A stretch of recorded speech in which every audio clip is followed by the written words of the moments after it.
ये चल क्या रहा है इंडियन एजुकेशन सिस्टम में। पूरी इंडिया की वाट लगा के रखी है एजुकेशन सिस्टम में, और इसके लिए जिम्मेदार कौन रहेगा? अपने जैसे लोग और गवर्नमेंट सब इसमें इन्वॉल्व है। अरे बच्चा छोटा होता है, उसका दिमाग तेज होता है, उसमें कुछ भी डालो वो उस तरह से वो आकार बदल देता है। लेकिन हमारा एजुकेशन सिस्टम पूरी बच्चे की लाइफ बर्बाद कर रहा है। अगर बचपन से देखे तो भाई बच्चा पैदा होता है, स्कूलिंग में पहले जो जिस तरह से पहले चलता था कि भाई कोई सरकारी स्कूल में जाएगा, उसके बाद उधर से पढ़ने के बाद वो कॉलेज में जाएगा, कॉलेज के बाद बड़े कॉलेज में जाएगा, फिर पास होगा, फिर नौकरी करेगा। भाई ये नौकरी सिस्टम आया कहाँ से? भाई बनो, पढ़ो, सीखो और खुद बनाओ, खुद कुछ तो खुद का बिजनेस बनाओ और देन ग्रो करो। बट ये एजुकेशन सिस्टम हमें अलाउ नहीं करता। एजुकेशन सिस्टम हमें गरीब और ज्यादा गरीब बना रहा है। एक तो पहले के जमाने में सरकारी स्कूल में बच्चे जाते थे, उस टाइम पे बच्चे की फीस कितनी रहेगी भाई? 51 रुपये भर दो, साल निकल जाएगा। 101 रुपये भर दो, साल निकल जाएगा। आज की डेट में सरकारी स्कूल में कोई जाना नहीं चाहता। एक तो वो बात हो गई, उसमें एजुकेशन का तो पूरा मतलब सब कुछ वाट लगा के रखी है सरकारी स्कूलों में। प्राइवेट स्कूल की बात करेंगे तो भाई पैसा कितना ले रहे वो? एक बंदे का, जो छोटा सा बच्चा जिसका एज है 3 साल, वो 3 साल के बच्चे का ये 1.5 लाख रुपए 2 लाख रुपए फीस ले रहे हैं। मतलब सरकार को भी सोचना चाहिए, इनको थोड़ी तो अकल है क्या? क्या बना के रख दिया इस देश को? कुछ तो सोचना पड़ेगा, कुछ तो करना पड़ेगा इसका। ये तो एक बात हुई। दूसरी चीज, अरे भाई तुम जहाँ पे डाल रहे हो वो आपको रिजल्ट क्या देने वाला है, वो भी तो सोचो। प्राइवेट स्कूल में जाएगा, बच्चे को खाली अंग्रेजी आएगी ठीक ठाक से, थोड़ा बहुत बोल भी ले, चलो एजुकेशन में थोड़ा बहुत ग्रो भी कर जाए। भाई उसके बाद क्या? 1 to 10th करेगा, 10th के बाद 12th करेगा, 12th के बाद किसी इंजीनियरिंग कॉलेज में एडमिशन लेगा, इंजीनियरिंग होने के बाद डिग्री लेगा, डिग्री जब लेगा उसके बाद जॉब नहीं मिलेगी, किसी की प्लेसमेंट हो गई तो ठीक, नहीं हुई तो भाई वो दर दर की ठोकरें खाता फिरता है। ये कैसा एजुकेशन सिस्टम है भाई? सोचने की बात है। ये एजुकेशन सिस्टम और गरीब बना रहा है हमें। गरीब तो छोड़ो, बेरोजगार बना रहा है। ये सोचो, एजुकेशन आपका डिग्री, चलो हम बचपन से देखते हुए 1st to 10th तक उसको जो जो सब्जेक्ट सिखा रहे हैं, हम बोल सकते हैं कि भाई उसको थोड़ा बहुत गणित का नॉलेज आ जाएगा, उसको साइंस का नॉलेज आ जाएगा, उसको थोड़ा बहुत बोल सकते हैं कि राज्य शास्त्र का नॉलेज आ जाएगा, इतिहास का नॉलेज आ जाएगा। इतना तब ठीक है। 11th-12th में करता क्या है बंदा?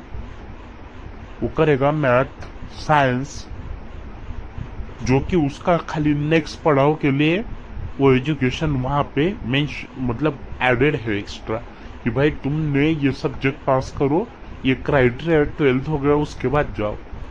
लेकिन अगर कोई बंदा साइंस में एडमिशन लिया हुआ है बट वो बहुत ही आर्टिस्टिक नेचर का बंदा है, भाई उसको कौन सा आर्ट का सब्जेक्ट मिलता है 12th में, बताओ तो?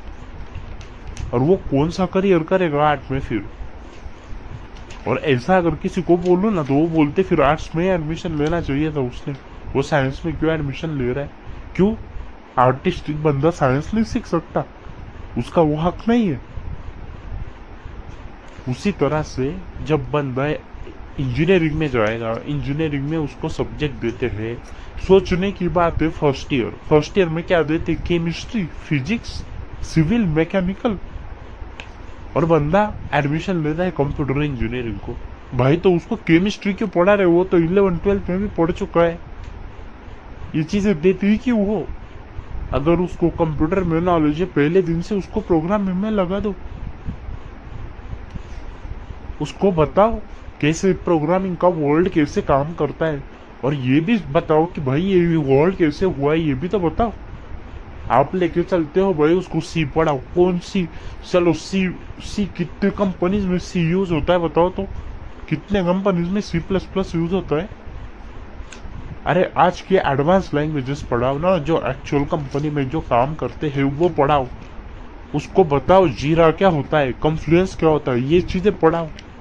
एक्चुअल काम करने के लिए जो टूल यूज होते हैं डेली वर्क के लिए, वो टूल्स पढ़ाओ उसको। कैसे मतलब भाई हम जिंदगी लोगों की बर्बाद कर रहे हैं और सरकार इस पे कुछ नहीं कर रही है, लोग भी खाली तमाशा देख रहे हैं, सारे भेड़ की तरह जा रहे हैं, उसी के पीछे सारे लोग जा रहे हैं। कब सुधरेगा देश अपना? और अगर इसी इसी भेड़ बकरियों के बीच में अगर आपके बच्चों को ढकेलना है तो एटलीस्ट इतना तो कर लो कि अपने बच्चों को घर पे कुछ अलग से पढ़ा दो, उसका इंटरेस्ट जानो, उसके इंटरेस्ट के हिसाब से उसको चीजें लाके दो, उसके इंटरेस्ट के हिसाब से उसको एजुकेट करो और उसके इंटरेस्ट के हिसाब से उसका करियर के लिए आप प्लान बनाओ कि इसको कैसे ग्रो करा सकते। क्योंकि ये एजुकेशन सिस्टम आपको अलाउ नहीं करता कि वो बंदा या बच्चा जो भी आपका होगा वो इस एजुकेशन सिस्टम में और ज्यादा बढ़ पाए। ये प्रैक्टिकली पॉसिबल नहीं है। और हम बोलते कि भाई 10 में से किसी को लगा भाई मेरे को म्यूजिक में इंटरेस्ट है, वो म्यूजिक करता है, साथ में पढ़ाई भी करता है, तो पढ़ाई में भी अव्वल है, म्यूजिक में भी अव्वल है, बाद में बोलता है चलो मैं सिंगर बन जाऊंगा, फिर मैं करूंगा, फिर वो जाएगा इंडियन आइडल में ठोकरे खाने के लिए, उधर 10 बार रिजेक्शन मिलेगा, फिर जाके अगर इंडियन आइडल भी हो गया उसके बाद देखता है साला मेरा तो करियर बर्बाद हो गया, खाली एक आइडल की ट्रॉफी मिल गई, 2-4 इधर उधर वर्ल्ड में घूम लिया, उसके बाद थोड़े बहुत पैसे आ गए यार भरे, उसके बाद क्या? जो एक्चुअल बड़े सिंगर्स है वो सिंगर्स क्या आपको इंडियन आइडल से पैदा हुए दिख रहे क्या? सोचने की बात है, सोचो जरा। नेहा कक्कर को देख लो, इंडियन आइडल में रिजेक्ट हुई थी वो बंदी, कुछ टाइम के लिए थी, उसके बाद निकाल दिया था, उसके बाद वो एक्चुअली इतनी बड़ी सिंगर बनी। सोचने की बात है। पूरा एजुकेशन सिस्टम बर्बाद कर रहा है इस देश को, बहुत ही एक्सट्रीम लेवल पे बर्बाद कर रहा है भाई। सिविल सोचो मतलब रास्ता बन रहा है, उस रास्ते के लिए क्या क्या लगता है सोचो। अगर आपका सीमेंट कंक्रीट का रास्ता अगर बन रहा है मतलब उसके लिए कुछ तो जो भी चीजें लगेंगी, सरकारी इसका कितना हिसाब लेता है बताओ? क्यों कोई सॉफ्टवेयर नहीं बना सकते हम, बताओ तो? सब कुछ मैनेज्ड होता है, सरकार से पैसा आएगा, वो इंजीनियर के पास आएगा, इंजीनियर उसका कमीशन निकाल लेगा, फिर दूसरे इंजीनियर के पास जाएगा, वो अपना कमीशन निकाल लेगा, फिर ठेकेदार के पास जाएगा, ठेकेदार अपना कमीशन निकाल लेगा, और उसके बाद जो परचेसिंग होता है जहां से वो सामान उठाते हैं, उस बंदे को भी बोलते भाई तू मुझे डुप्लीकेट रिसिप्ट बना दे, उसके बदले में तेरे को मैं कुछ पैसे देता हूँ। इस तरह से तो अपना सिस्टम है। अगर कोई बंदा खुद से कोई घर बना रहा है, ठीक है, कोई बड़ी बिल्डिंग भी बना रहा है, सोचने की बात है अगर किसी के 2 मंजिला बिल्डिंग बन रही है और उसको खुद को बनाने के लिए अगर 50 लाख रुपए खर्च आ रहा है, सरकारी बिल्डिंग बनती है भाई 5 करोड़, 10 करोड़, 15 करोड़। थोड़ा लॉजिकली सोचने की बात है, कहा गया इतना पैसा कौन खाता है? ये पूरा गवर्नमेंट से लेके सारी पॉलिसी से लेके सब कुछ करप्ट है, इस देश का कुछ नहीं हो सकता। ये एक एग्जांपल है। सिविल रोड का कंस्ट्रक्शन देख लो, जो भी सरकारी बिल्डिंग के काम देख लो, कोई भी सेक्टर जो गवर्नमेंट के सिविल सेक्टर से रिलेटेड जो है और जो एक्चुअल काम करने वाला बंदा है जिसको हम मजदूर बोलते हैं, वो बंदा दिन का लेता है 400 रुपये, 500 रुपये, कुछ लोग तो 250 रुपये में काम करते, और ठेकेदार मजे मारता है, इंजीनियर मजे मारता है। भाई ये क्या बात हुई? जो बंदा काम कर रहा है उसको अगर इन सबका खाना पीना बंद हो गया तो बंदे को ठीक ठाक पैसा मिलेगा, और जो दर दर की ठोकरें खा रहे हैं उसकी जगह पे उसके भी बच्चे ठीक से पढ़ लेंगे। ये है अपना देश। दूसरी बात अगर आपको बताओ, ये तो हुआ सिविल सेक्टर। मेडिकल सेक्टर का देख लो भाई, मेडिकल सेक्टर में आज की डेट में गवर्नमेंट में बहुत सारी दवाइयाँ फ्री में बढ़ती, कोई नहीं जाता भाई वहां पे, कोई नहीं जाता दवाई लेने के लिए। सब बोलते नहीं, मैं तो प्राइवेट हॉस्पिटल में जाऊंगा, वहां से जो दवाइयाँ मिलेंगी वो मेडिकल से खरीदूंगा और वही लेते। क्यों भाई, सरकारी दवाइयाँ ले नहीं सकते? और ये भी तो सोचो, सरकारी दवाइयों का होता क्या है, उसका भी तो जायजा होना चाहिए ना।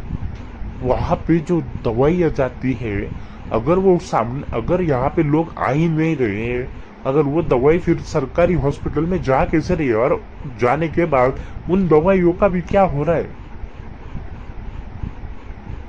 ये भी एक सोचने की बात है। किसी छोटे गांव में जाओ, कोई मेडिकल वाला कहीं पे भी डिस्काउंट नहीं देता। जो पैसा बोला उतना पैसा बंदा कैसे तभी पेट में, मतलब अपना पेट जला के वो पैसा ला के दे देगा। लेकिन अगर आप थोड़े बड़े सिटी में जाओगे तो वहां पे आपको डिस्काउंट मिल जाएगा 5%। तो नॉर्मली मेडिकल वाला आपने बोला भी नहीं तब भी दे देता है। और थोड़ी बहुत बड़ी सिटी रहेगी वहां पे 10% डिस्काउंट भी मिल जाता है। और ये भी तो सोचने की बात है, ये तो मैंने मेडिकल का बोला।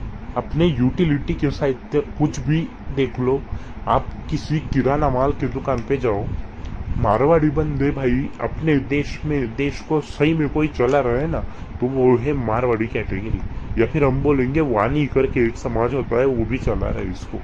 उनके बच्चों का सिंपल है, कुछ भी करो भाई, 50 पैसे निकालो, 1 रुपया निकालो, बट वो निकालने का टेक्निक वो अपने बच्चों को दे के जाते हैं। तो इसीलिए जो भी इंटरप्रेन्योर बनेंगे, या जो भी खुद का बिजनेस डालेंगे, या जो भी मालिक की हक रख के जो खुद से मालिक करके बोलते हैं, वो लोग सारे मारवाड़ी और वानी, सिंधी इन्हीं कैटेगरी में आते हैं। और बाकी के सारे लोग मजदूर या फिर उनके लिए ही काम करते या फिर उनसे माल खरीदते। ये सिचुएशन है, सोचो। अभी मैं आपको एग्जांपल के तौर पे बताता हूँ।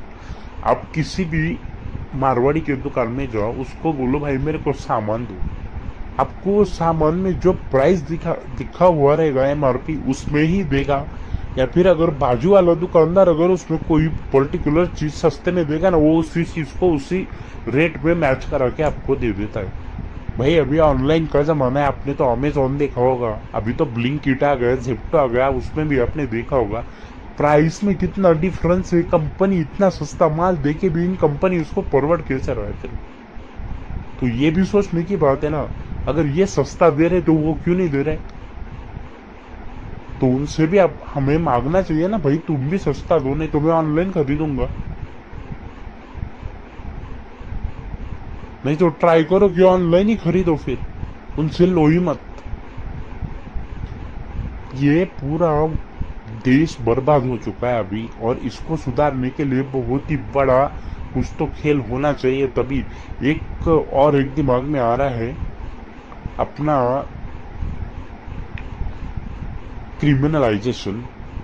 ये सोचो, अगर किसी बंदे ने कोई गलती करी, उस गलती में किसी बड़े आदमी का इन्वॉल्वमेंट रहेगा, तो वो बंदे को सीधा मतलब जेल में जाएगा, उम्र कैद हो सकती है, फांसी हो सकती है, कुछ भी हो सकता है।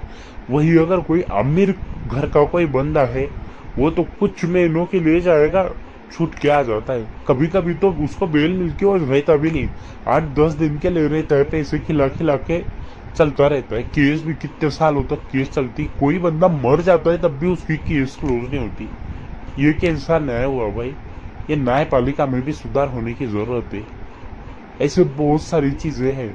अभी रिसेंटली हमने देखा होगा सुशांत सिंह राजपूत और दिशा सालियान का केस, सबको सब पता है कौन इन्वॉल्व है, किसने क्या किया है, क्या हुआ है, सबको सब पता है। लेकिन अभी भी वो लोग रास्ते पे घूम रहे हैं, अभी भी वो न्यूज में आ रहे हैं, अभी वो मुलाकात जो होती है उसमें भी वो मुंह फाड़ फाड़ के बात कर रहे हैं। अरे भाई उठाओ इनको, डालो जेल में।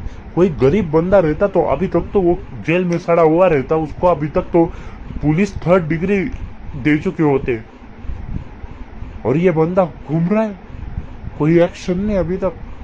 ये कैसा नया हुआ भाई? और सुसाइड बता के इन दोनों की हत्या की है, ये पूरे दुनिया को पता है, इतने सारी चीजें प्रूवन फैक्ट्स अवेलेबल है, फिर भी कुछ नहीं हो रहा है। ये क्या चीज है? कोर्ट कोर्ट के लिए भाई इस डेट में, नेक्स्ट डेट में, उसके नेक्स्ट डेट में इतना करना ही क्यों है? लो प्रूफ्स लेने के बाद जितनी जल्दी हुए, क्यों 5 दिन में केस क्लोज नहीं हो सकती? क्यों 10 दिन में केस क्लोज नहीं हो सकती?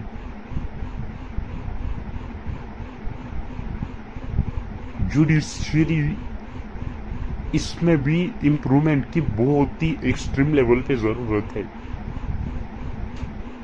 और इन सारी चीजों में इंडियन लोग फंस चुके हैं। उसके बाद सबसे बड़ी चीज वो है इनकम टैक्स। भाई अपने देश में बहुत सारे लोगों को बर्बाद करने वाली चीज है, दैट इज इनकम टैक्स। मतलब बंदा किसी गरीब फैमिली में पैदा होता है, उसमें सीखने के बाद, खुद को इवॉल्व करने के बाद, बहुत सारी परेशानियों का सामना करने के बाद बंदा ऊपर के लेवल पे आता है, और उसको फिर सामना करना पड़ता है टैक्स का। और टैक्स मतलब कितना है भाई? अगर कोई दुकानदार है, वो कुछ भी करके उसका टैक्स बचा लेता है। अगर 50 लाख का मारा है, 10 लाख का इनकम दिखाएगा, खुद का पैसा बचा लेगा। 12 लाख, अभी तो 12 लाख सरकार ने कर ही दिया है वैसे भी, तो 12 लाख का इनकम दिखा देगा, 1 रुपया टैक्स नहीं भरेगा।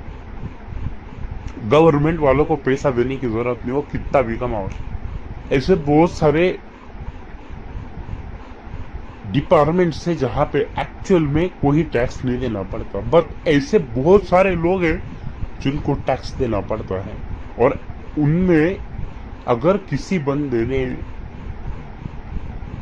थोड़ा बहुत सीखने के बाद अगर वो शहर में आता है, उसका पहले तो किसी झुग्गी झोपड़े में रहता होगा, उसके बाद वो शहर में आया, पढ़ाई की, किसी कंपनी में जॉब के लिए गया, उसका जॉब स्टार्ट हुआ, उसके बाद थोड़ा बहुत पैसा कमाया, उसके पीछे प्रॉब्लम्स भी बहुत सारे होते हैं ना, वो पैसा लेगा, खुद का घर बनाएगा गांव में, फिर उसकी शादी में भी पैसा देगा, गाड़ी खरीदेगा उसमें भी पैसा देगा, ठीक है, उसको खुद को इवॉल्व करेगा, और उसी इवॉल्वमेंट के बीच में उसकी शादी तय होगी किसी लड़की के साथ, फिर वो शादी होगी, शादी होने के बाद फिर फ्लैट लेगा, फ्लैट लेने के बाद वो पैसा बैंक लेगी, बैंक, और उसका पूरा लाइफ वो खाली कर्जा फिटाने में वो सब निकल जाता है।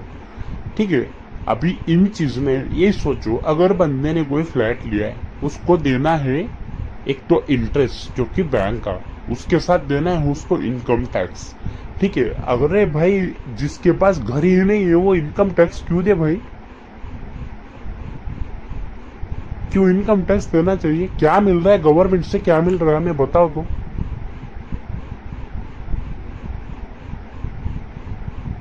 अरे चाइना देखो, चाइना वो कहां से कहां पहुंच चुका है, और अपना देश देखो, रास्ते मतलब इतने गड्ढे मिल जाएंगे और रास्तों पे, और उन रास्तों के लिए हम इनकम टैक्स पे कर रहे हैं। लाइट अभी 10 साल पहले तक की सिचुएशन बहुत ही बुरी थी, अभी थोड़ी बहुत सुधरी है, बट ऑल ओवर वर्ल्ड का अगर सोचेंगे तब भी electricity is the only thing कि जो गवर्नमेंट देगी हमें, और उसके लिए हम इनकम टैक्स पे कर रहे हैं इतना। और भाई जो बिजली हम यूज कर रहे हैं, उसका भी तो हम बिजली का टैक्स भर रहे हैं ना, रोड टैक्स भर रहे हैं, बिजली का टैक्स भर रहे हैं, पानी का टैक्स भर रहे हैं, घर जिस घर में रहते उस घर का घर पट्टी आती हो, घर के लिए टैक्स भर रहे हैं, फ्लैट रहेगा उसका टैक्स भरोगे, हर चीज का तो टैक्स भर ही रहे हो, उसके साथ भी आपको गवर्नमेंट में इनकम टैक्स देना है। जीएसटी लाया है, उसके पहले व्हाटएवर दैट वैट था, अभी जीएसटी है, कुछ भी रहने तो पुराने, इसमें क्या था ना, इसमें क्या इवॉल्वमेंट है उससे मतलब नहीं। ये सोचो, आप बिस्कुट लेते हो कोई, उस पर भी तो जीएसटी ऐड है, उस पर भी तो टैक्स है, तो बंदा सबसे पहले जॉब करेगा, जॉब में उसका इनकम टैक्स कट होके उसको सैलरी मिलेगी, फिर जो पैसा बचा है उसपे वो जो भी सब्जियां खरीदेगा उस पे भी उसको टैक्स देना है, उसमें घर लिया उस पे भी टैक्स देना है। भाई ये क्या चीज चल रही है भाई? मतलब जिए या मरे, कैसे कैसे होगा बताओ? अभी दुबई देख लो, दुबई कितने सालों से जो इंडिविजुअल है उनसे टैक्स ले लेता है, तब भी तो इतना ग्रो कर गया। दुबई में एक टाइम पे क्या था, बंजर जमीन थी वो, कहां से कहां पहुंच गए वो लोग। और उसमें इंडिविजुअल को कोई टैक्स देना नहीं है, बहुत सारा पैसा कमा रहे हैं, देश ग्रो कर रहा है उनका। और कहां से कहां, मतलब कितना सारा पैसा तो उधर से ही घूम रहा है पूरे ऑल ओवर द वर्ल्ड में। सोचने की चीज है, बहुत ही बड़ी सोचने की चीज है ये। पॉलिटिशियन, अभी क्या बोले बताओ पॉलिटिशियन में? अंगूठा छाप बंदा भी पॉलिटिशियन बन जाता है अपने यहाँ पे। भाई क्यों क्राइटेरिया नहीं डाल सकते? मिनिमम एजुकेशन, जो भी एजुकेटेड जो भी बंदा पॉलिटिशियन बनेगा उसका मिनिमम एजुकेशन वो ग्रेजुएट हो, ये क्यों नहीं होना चाहिए?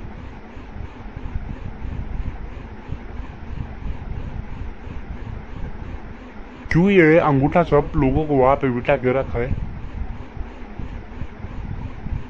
ठीक है, उसके बाद उसकी पास्ट हिस्ट्री चेक होनी चाहिए, उसका करंट टोटल कितना उसका पूरा प्रॉपर्टीज है उसका सर्वे होना चाहिए। उसके बाद अगर वो जॉब कर रहा है सरकार के लिए तो उसकी सरकारी सैलरी के हिसाब से उसकी प्रॉपर्टी कितनी ग्रो कर रही है वो भी एवरी मंथ बेसिस पे वो चेक होना चाहिए। क्यों नहीं कर सकते हम ये? सॉफ्टवेयर का जमाना है भाई, कितने सॉफ्टवेयर बन चुके हैं, अभी गवर्नमेंट के कितने सॉफ्टवेयर बन चुके हैं। इन पे निगरानी रखने के लिए कोई सॉफ्टवेयर बना नहीं सकते हम? मैंने एक सिविल का एग्जांपल दिया, ये सोचो इतना बड़ा अमाउंट सरकार रिलीज करती है, सब प्राइवेट में सब चीजें चलती है, क्यों ऐसा नहीं कर सकते कि प्रॉपर एक सॉफ्टवेयर बनाओ, उस सॉफ्टवेयर के थ्रू पैसा रिलीज होगा, इस इंजीनियर के पास गया, इस इंजीनियर के पास, इस इंजीनियर के पास गया, इधर से इस ठेकेदार के पास गया और इसके बाद इन लोगों को इतना पैसा मिला। उसके बाद जहां पे भी वो कोई ट्रांजेक्शन कर रहा है उन दुकानों की इंफॉर्मेशन सब कुछ एक सॉफ्टवेयर में एक कॉन्ट्रैक्ट के लिए स्टोर नहीं कर सकते हम, और उसका वेरिफिकेशन नहीं कर सकते। बट करना नहीं है, ये पैसे खाने को कैसे मिलेंगे? अरे भाई ये सोचो, कोई बंदा गवर्नमेंट में आता है या कोई पॉलिटिशियन बनता है, गरीब बंदा पॉलिटिशियन होने के बाद वो करोड़ों पैसे कैसे छाप लेता है, वो भी विद इन 2-3 साल के बाद में ही पूरा वो एकदम मतलब बड़े लेवल का वो मिलीनियर बन जाता है। क्या कैसे हो रहा है ये?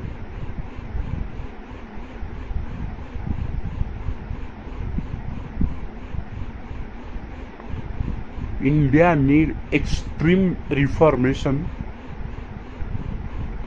and for that I think the whole system needs to be changed and people needs to come forward। जो भी न्यू जनरेशन है उन सबको आगे आना पड़ेगा, जो वेल एजुकेटेड लोग हैं उन सबको एक साथ जुड़ना पड़ेगा, और तभी ये पॉसिबल हो सकता है। नहीं तो अपने देश का लोग सोच रहे हैं कि विश्व गुरु बनेगा, भाई विश्व गुरु नहीं बनेगा, ये पूरे देश का चपरासी बन जाएगा, पूरे वर्ल्ड का, सॉरी।